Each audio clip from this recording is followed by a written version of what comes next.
Hi guys, welcome back to Thursday Top Lessons. Hope you've liked the video so far. Please do subscribe to our channel. Today we're going to talk about news, democracy, society, culture, history, and love. The Free Voice, written by Ravish Kumar, is a compilation of his thoughts. Ravish is working with NDTV and he hosts the Hindi prime time show. He also won the recent Raman Magsaysay Award.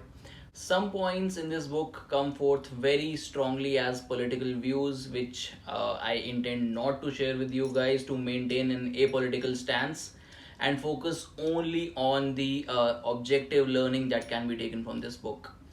These are some amazingly well put together thoughts. So, first, fake news.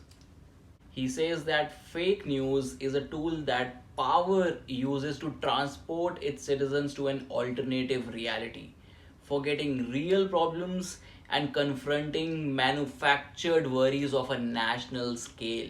To fight fake news means to wage a war against oneself and to work really very hard for information at all times. Very few manage to do this actually. The Indian Election Commission defines paid news as any news or analysis appearing in media for a price in cash or kind or consideration. But now it has grown beyond advertisements masquerading as news. France, the EU had put together a task force to combat fake news during elections. When and how it will happen in India, not too sure. In my opinion, this is now a big global problem with frightening speed of the news spreading on social media. Nowadays, all it takes for anything to be termed as news is to format it in terms of an article, an information, or a viewpoint. In my view, imposing a strict penalty may also not be a solution. Perhaps the solution could be to remove the schedule of authority conflict by separating the process owners, which is the news houses or journalists, from the process controllers, which is unfortunately across the globe political parties or big industrialist houses that are strongly affiliated to any political party. Tough to implement, but I believe imposing penalties would only increase the pressure on already overburdened judiciary. Now let's talk about democracy and society. A quick question here. How many of us have the strength to withstand 100 crore defamation lawsuit? The rich and the powerful use this law of defamation without any compunction. This gives them immunity against legitimate questions. Think about it. Ravish believes that the social sanction for speaking out is lessening. The mob is greater even than the constitution.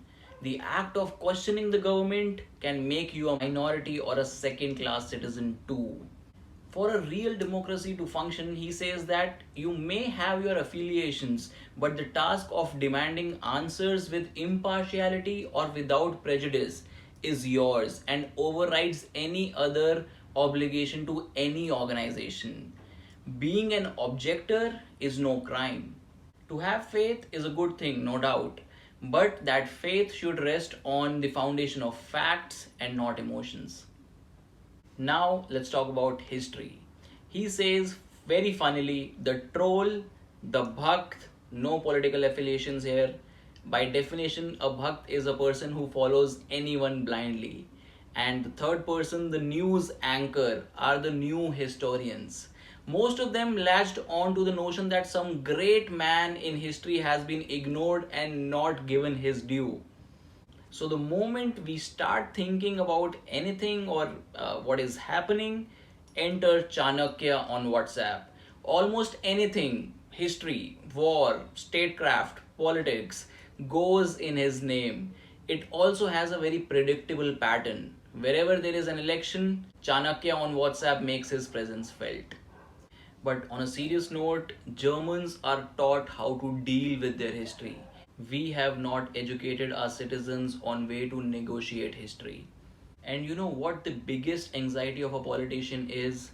It's that history is replete with tyrants who perished in the end. So, in my opinion, history must only be used as a learning material. There is no point debating it, or even worse, putting resources in changing it. History is, anyways, the most widely accepted perception. This is how our brains work. Businesses also do spend a lot of money in glorifying their past initiatives, which may not have made any economic sense. Instead, I think it is better to admit failure, deal with it, and give the comfort that future is going to be better, just like the Germans did. Now let's see his take on culture. He says that the rich and the middle class people have thrown up Babas too, not only the poor people.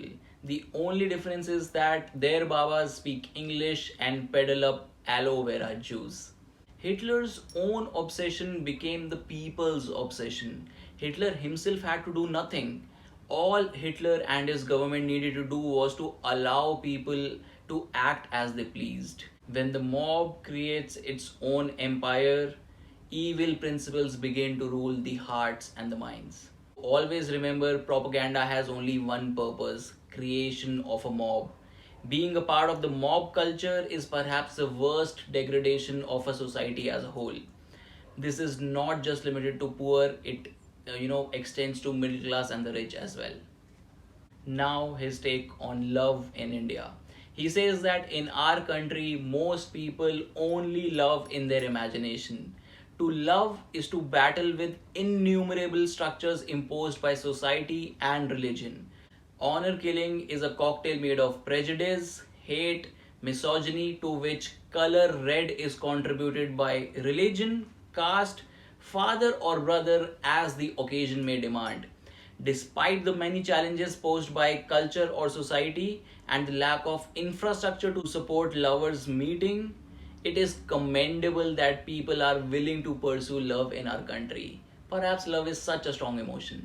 Now, to close, something to ponder over as the largest democracy on the planet.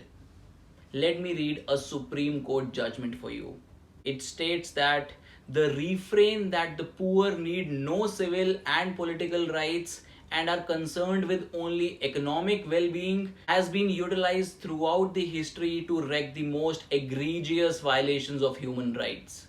Above all, it must be realized that it is the right to question, the right to scrutinize, and the right to dissent which enables an informed citizenry to scrutinize the actions of the government.